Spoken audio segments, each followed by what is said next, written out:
మిరియాల రసానికి కావలసిన పదార్థాలు ఇప్పుడు మీకు చూపిస్తున్నాను చూడండి. 1 స్పూన్ ధనియాలు తీసుకున్నాను, 1 స్పూన్ ఏమో శనగపప్పు, 1 స్పూన్ కందిపప్పు, కొంచెం మిరియాలు, కొంచెం అంటే ఒక 2 స్పూన్లు మిరియాలు, జీలకర్ర, వెల్లుల్లిపాయ, ఇవన్నీ పౌడర్ చేసుకోవాలన్నమాట మిరియాల రసానికి. మా అమ్మ ఇట్లానే పెట్టేవారు. ఇప్పుడు నేను మా అమ్మ పెట్టినట్టు మిరియాల రసం పెడుతున్నాను. ఇప్పుడు నేను మిరియాల రసం చేస్తున్నాను. దానికి కావలసినన్ని నీళ్లు తీసుకున్నాను. అందులో నేను ఇప్పుడు ఏమేమి వేస్తానో చూడండి. 1 స్పూన్ పసుపు వేస్తున్నాను, రసానికి సరిపడే సాల్ట్ వేస్తున్నాను. ఇప్పుడు మిరియాల రసానికి కావలసినంత చింతపండు, మీకు ఎంత కావాలో అంత వేసుకోవచ్చు. ఇది నేను ముందరే నానబెట్టి పెట్టుకున్నాను అన్నమాట. ఇప్పుడు ఈ మిరియాల రసంలో ఇట్లానే కరివేపాకు వేయాలి. ఆ కరివేపాకు బాగా మరిగితే ఆ చారు స్మెల్ చాలా బాగుంటుంది. ఒకసారి కలుపుదాము మిరియాల రసం. ఇది ఇప్పుడు మిక్సీలో వేసాను మిరియాల రసం పౌడర్. మిరియాల రసం పౌడర్ రెడీ అయిపోయింది. మరీ మెత్తగా పౌడర్లా చేసుకోకూడదు, కచాబిచా చేసుకోవాలన్నమాట. ఇది ఇప్పుడు చారు మరుగుతున్నప్పుడు ఈ పౌడర్ అందులో వేయాలి. చారు బాగా మరగాలన్నమాట. మరిగినప్పుడు ఇందాక నేను చేసుకున్న మిరియాల రసానికి చేసిన పౌడర్ వేస్తున్నాను చూడండి.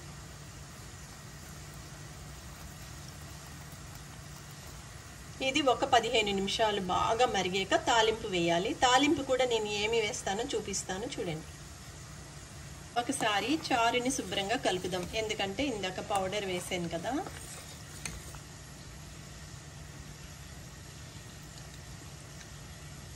అబ్బా సూపర్ సూపర్. మిరియాల రసానికి కావలసిన పోపు నేను ఎండుమిరపకాయలు తీసుకున్నా, ఇంగువ తీసుకున్నాను, మెంతులు తీసుకున్నాను, కరివేపాకు, వెల్లుల్లిపాయ, ఉల్లిపాయ ముక్కలు, జీలకర్ర. అది మిరియాల రసం పోపు.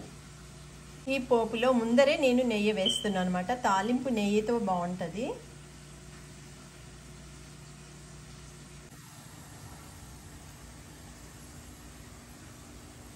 ఇప్పుడు పోపు పెడదాము. స్టవ్ అంటించాను. మిరియాల రసం రెడీ అయిపోయింది. ఒకసారి మిరియాల రసం పోపు కలపాలన్నమాట. ఇట్లా వేగితే చాలా బాగుంటుంది.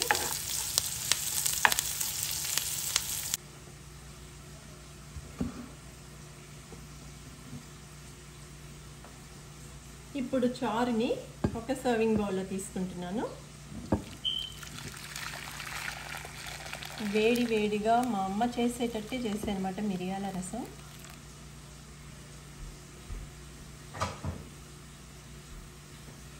వేడిగా మిరియాల రసంలో ఇప్పుడు నేను పోపు వేస్తున్నాను చూడండి.